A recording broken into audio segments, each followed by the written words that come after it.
बार फिर से आप सभी दर्शकों का आपके अपने स्टडीमेंट्री यूट्यूब चैनल पर हार्दिक स्वागत है।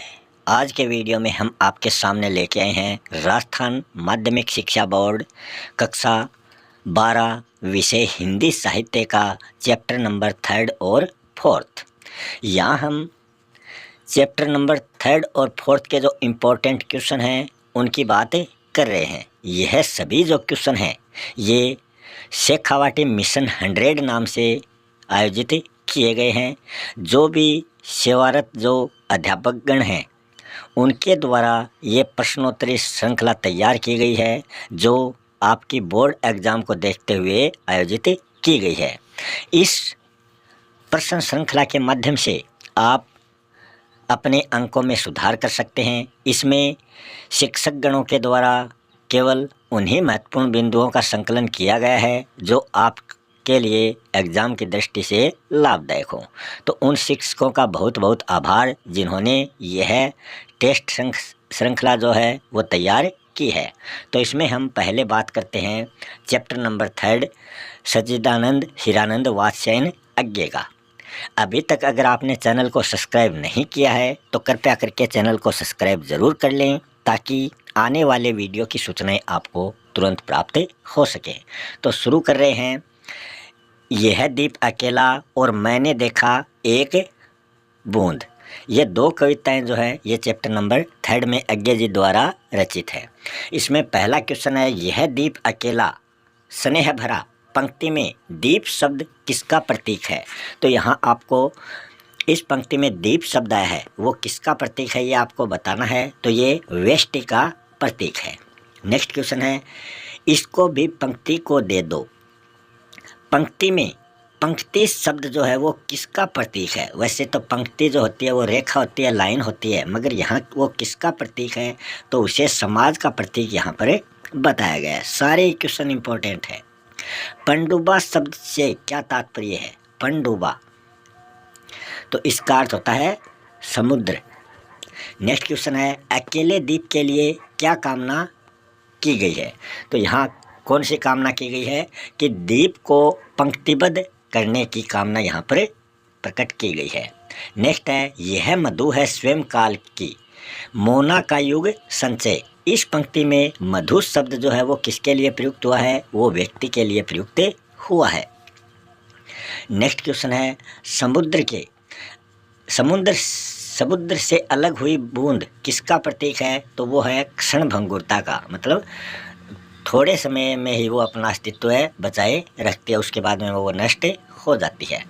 नेक्स्ट क्वेश्चन है, यह दीप अकेला कविता का मूल प्रतिपाद्य जो है वो आपको बताना है। तो इसका जवाब हो जाएगा, यह दीप अकेला कविता में कवि अज्ञे जी ने दीपक को मनुष्य के प्रतीक के स्वरूप में प्रकट किया है। जिस प्रकार एक अकेला जो दीपक है वो समर्थ होते हुए भी अपना प्रकाश जो है वो दूर दूर तक नहीं फैला सकता, उसी प्रकार अकेला जो व्यक्ति है वो शक्तिहीन होता है। वहीं दीपक जो है वो अनेक दीपकों की कतारों में रख देने से अधिक जगमगाने लगता है तथा उसकी जो सौंदर्यता है वो उसमें भी 4 चांद लग जाते हैं। उसी प्रकार एक जो व्यक्ति है वो समर्थ है, स्वतंत्र है, अपने आप में वो स्नेह व करुणा लिए हुए है, फिर भी उसकी जो सार्थकता है वो समाज के साथ जुड़ने में अधिक मानी गई है। अतः अज्ञे जी ने कविता के माध्यम से व्यक्तिगत सत्ता को सामाजिक सत्ता से जोड़ने पर बल दिया है कि एक अकेला व्यक्ति जो है वो कुछ नहीं कर सकता। अगला क्वेश्चन है, क्षण के महत्व को उजागर करते हुए मैंने देखा एक बूंद कविता का मूल भाव जो है वो आपको बताना है। तो इस कविता का जो मूल भाव है वो यह है कि कवि ने अपने काव्य के क्षण को महत्व दिया है। जीवन में एक क्षण का बड़ा ही महत्व है। संध्या काल में सागर की एक बूंद सागर के पानी से अलग हो जाती है, किंतु क्षण भर में ही वह सागर में विलीन हो जाती है। उस एक क्षण की जो पृथकता है उसका बड़ा ही महत्व है। बूंद स्वर्णिम किरणों से प्रकाशित होकर स्वर्णिम दिखने लगती है। इससे ये आत्मबोध होता है कि विराट सत्ता जो है वो निराकार है, उसका कोई आकार नहीं है, किंतु क्षण भर के लिए उसके जीवन में आकर अपने मधुर मिलन से उसके जीवन को प्रदीप्त कर देती है। इस प्रकार छोटी सी कविता में एक क्षण के महत्व को यहाँ अज्ञे जी ने प्रतिपादित किया है। नेक्स्ट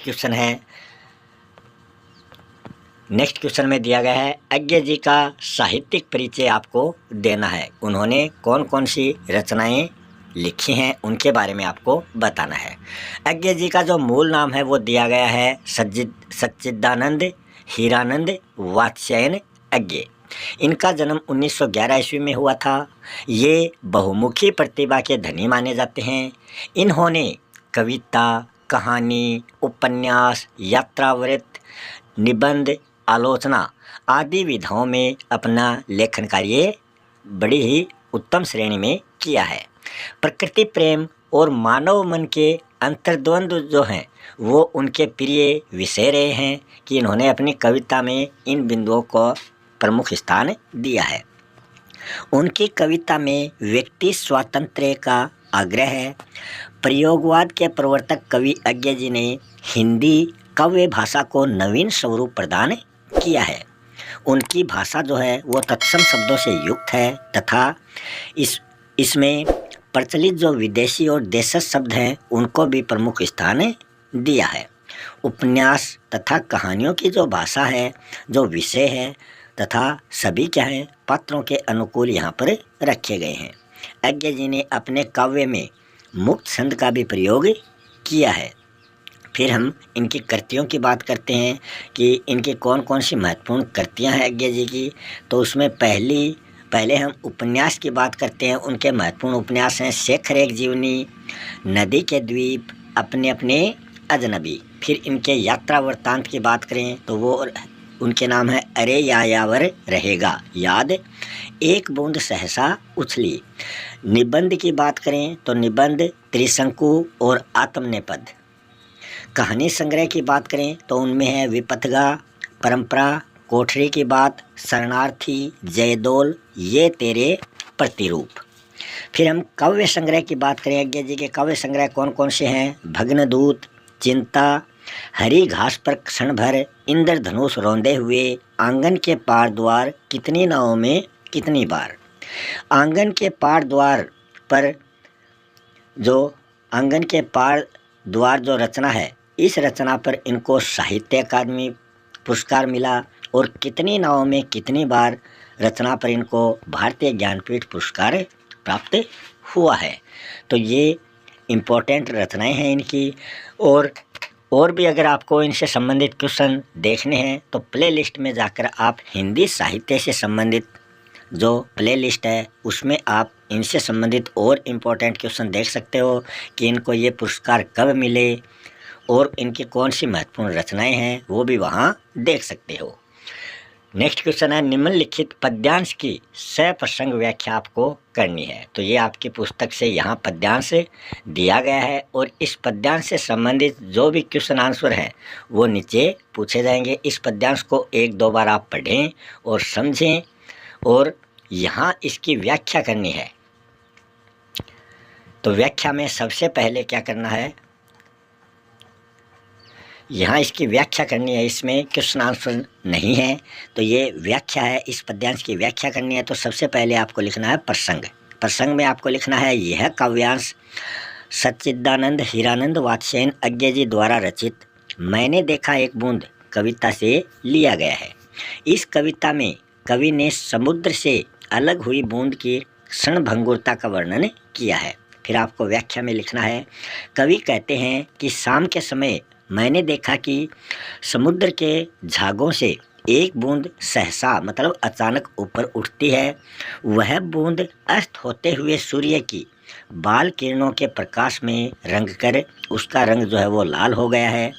कवि उस बूंद के क्षण भर के अस्तित्व को ही उसके जीवन की चरम सार्थकता मानता हुआ कवि कहता है कि अरुणाभ किरणों में अरुण हो उठने वाली उस बूंद को देखकर मेरे हृदय में भाव उठे कि मानव जीवन में आने वाले स्वर्णिम विशेष जो क्षण है वो भी ऐसा ही हुआ करता है जो उन्हें विशेष तृप्ति प्रदान करता है।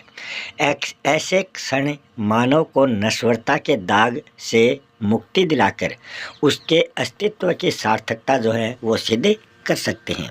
फिर आपको विशेष में 1-2 पॉइंट लिखना है। उसमें आप लिख सकते हैं, जीवन के क्षण के महत्व को यहाँ पर कवि ने प्रतिस्थापित किया है। फिर दूसरा इसका बिंदु हो जाएगा, आग दाग जैसे शब्दों के प्रयोग से कवि की जो प्रयोग धर्मिता है वो यहाँ पर स्पष्ट दिखाई दे रही है। अगला बिंदु इसमें हो जाएगा, उस विराट सत्ता के सामने व्यक्ति एक केंद्र के समान होते हुए भी अपना एक अलग अस्तित्व रखता है। अगला बिंदु हो जाएगा, कविता की भाषा सरल सहज है और इसमें गुण की बात करें तो इसमें प्रसाद गुण का प्रयोग किया गया है। ये तो हो गया अज्ञे जी के चैप्टर का। अब अगला चैप्टर है केदारनाथ सिंह का, जिनकी बनारस और दिशा कविताएं आपके पाठ्यक्रम में दी गई हैं। अभी तक अगर आपने चैनल को सब्सक्राइब नहीं किया है तो कृपया करके चैनल को सब्सक्राइब ज़रूर कर ले।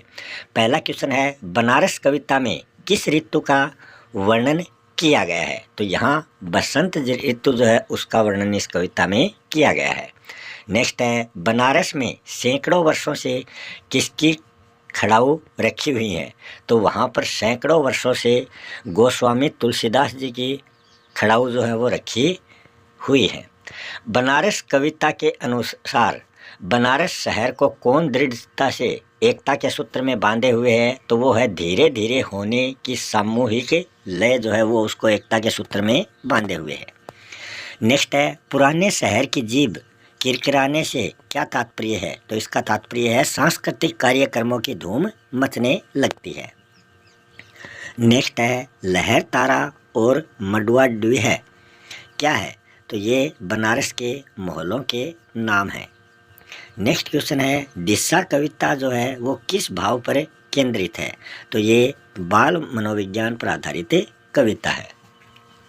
नेक्स्ट क्वेश्चन है, खाली कटोरों में वसंत का उतरना, इससे क्या आशय है? तो इसका जवाब हो जाएगा, कवि का आशय यह है कि वसंत ऋतु में सर्दी जो है वो थोड़ी कम हो जाती है और गंगा स्नान के लिए लोगों की भीड़ जो है वो अधिक बढ़ जाती है। उनसे भिखारियों को भी खूब भिक्षा प्राप्त होती है। उनके कटोरों में सिक्कों की जो खनक है वो भी ज़्यादा बढ़ जाती है। जिस प्रकार प्रकृति में वसंत ऋतु के आने पर मधुरता और खुशियाँ छा जाती हैं, उसी प्रकार भिखारियों के चेहरे पर भी इस ऋतु में चमक जो है वो बढ़ जाती है। कटोरों में पड़ते सिक्कों की चमक में कवि को वसंत उतरता हुआ दिखाई देता है। नेक्स्ट क्वेश्चन है, धीरे धीरे होने की जो सामूहिक लय है उसमें क्या क्या बंधा है? तो जवाब हो जाएगा, धीरे धीरे होने की सामूहिक लय में सारा बनारस शहर जो है वो बंधा हुआ है। जो पहले जहाँ था वह सब वहीं पर स्थित है। सारा शहर एक सामूहिक लय में बंधा हुआ है। गंगा के घाटों पर नावें जो हैं वो जहाँ बंधती थी वहीं पर बंधी हुई हैं। सारी परंपराएं उसी रूप में विद्यमान हैं जिस रूप में पहले थी। तुलसीदास जी की खड़ाऊ भी लंबे समय से वहीं रखी हुई है। वहाँ यहाँ के सांस्कृतिक, धार्मिक और ऐतिहासिक जो वातावरण है उसमें भी किसी प्रकार का कोई परिवर्तन नहीं आया है। गंगा के प्रति लोगों की आस्था और मोक्ष की कामना आज भी यथावत बनी हुई है। नेक्स्ट क्वेश्चन है, बनारस कविता में बनारस की पूर्णता और रिक्तता को कवि ने कैसे सजीव किया है? तो इसका जवाब हो जाएगा, वसंत के आगमन पर लोगों के मन में उल्लास भर जाता है जो उसकी पूर्णता का प्रतीक है। किसी न किसी पर्व पर दूर से आने वाले श्रद्धालु जो हैं वो वहाँ पर इकट्ठे होते हैं, गंगा में स्नान करके पूजा अर्चना करते हैं और विश्वनाथ के दर्शन करते हैं। इस प्रकार बनारस में पूर्णता जो है वो व्याप्त रहती है। बनारस अपने अस्तित्व के साथ अपनी पूर्णता जो है वो बनाए रखता है। लोग शवों को अंधेरी गलियों से निकालकर गंगा घाट की ओर ले जाते हैं और वहाँ पर उन शवों का दाह संस्कार करते हैं। यह कार्य बनारस की रिक्तता को प्रकट करता है। नेक्स्ट क्वेश्चन है, सही सांझ में घुसने पर बनारस की किन किन विशेषताओं का पता यहाँ पर चलता है? तो इसका जवाब हो जाएगा, संध्या के समय बनारस में प्रवेश करने पर गंगा जी की आरती के दर्शन हो जाते हैं। मंदिरों और घाटों पर दीप जो हैं वो जलते हुए हमें दिखाई देते हैं। उस समय बनारस की जो शोभा है वो बहुत ही अद्भुत दिखाई देती है।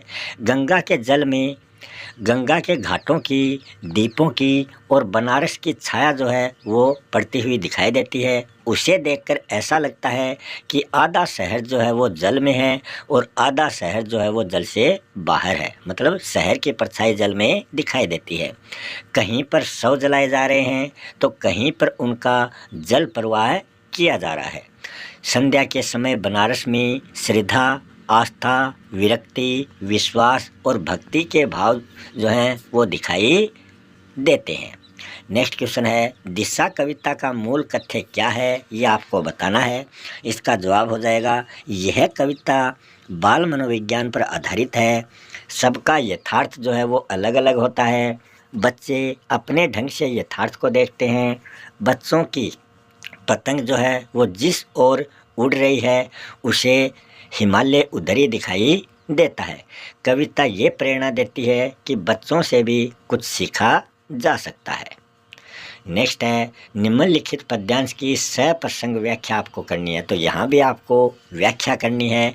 तो यहाँ ये पद्यांश आपकी पाठ्य पुस्तक से दिया गया है और इस पाठ्य पुस्तक से इस पद्यांश को यहाँ पर आपको अच्छी तरीके से पढ़ना है और फिर इनसे संबंधित जो भी बिंदु बनते हैं वो सबसे पहले आपको प्रसंग लिखना है। प्रसंग में आपको लिखना है, यह काव्यांश केदारनाथ सिंह द्वारा रचित बनारस कविता से लिया गया है। कि जो पद्यांश लिया गया है वो कहाँ से लिया गया है, उसके कवि कौन है, ये सब कुछ बातें आपको इस प्रसंग में लिखनी है।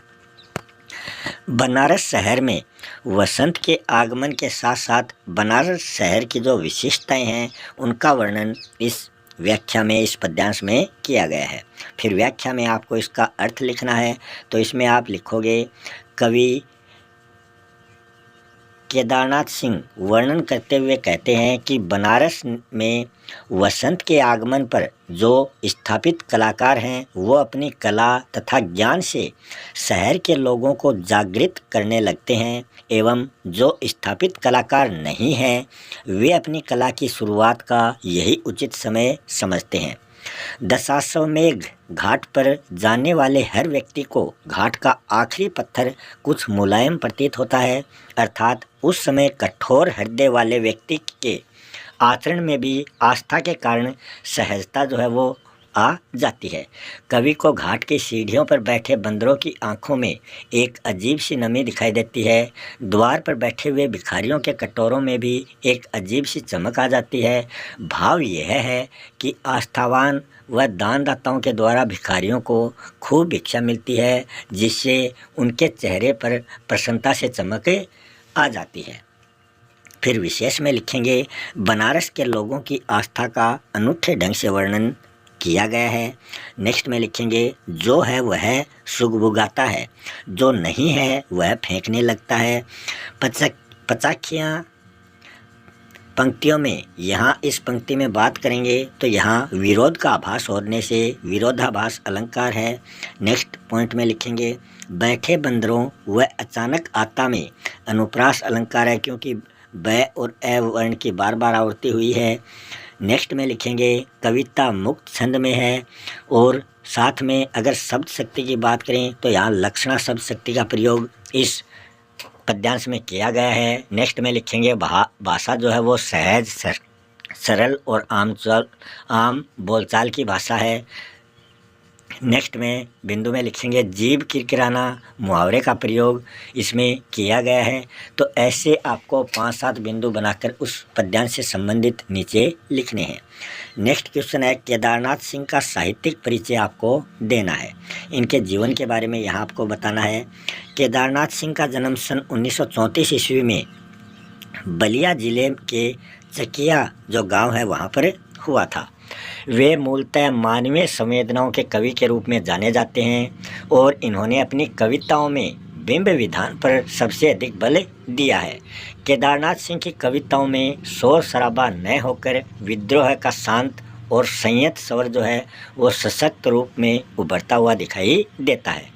अब तक केदारनाथ सिंह के 7 काव्य संग्रह जो हैं वो प्रकाशित हो चुके हैं। उनके नाम हैं अभी बिल्कुल अभी, जमीन पक रही है, यहाँ से देखो, अकाल के सारस, उत्तर कबीर तथा अन्य कविताएं। ये इनकी रचनाओं के नाम हैं। उत्तर कबीर और अन्य रचनाएं जो हैं उनके नाम हैं बाग, टोल्स्टॉय और साइकिल। ये इनकी अन्य रचनाएं हैं। उत्तर कबीर, अकाल के सारस, यहाँ से देखो, जमीन पक रही है, अभी बिल्कुल अभी, ये इनके प्रमुख काव्य संग्रह हैं। आगे है कल्पना और छायावाद।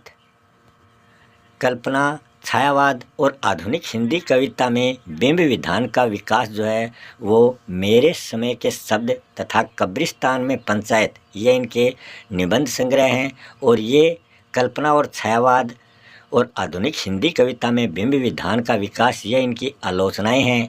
और भारतीय भाषाओं का हिंदी में अनुदित जो काव्य संग्रह उसका नाम है ताना बाना।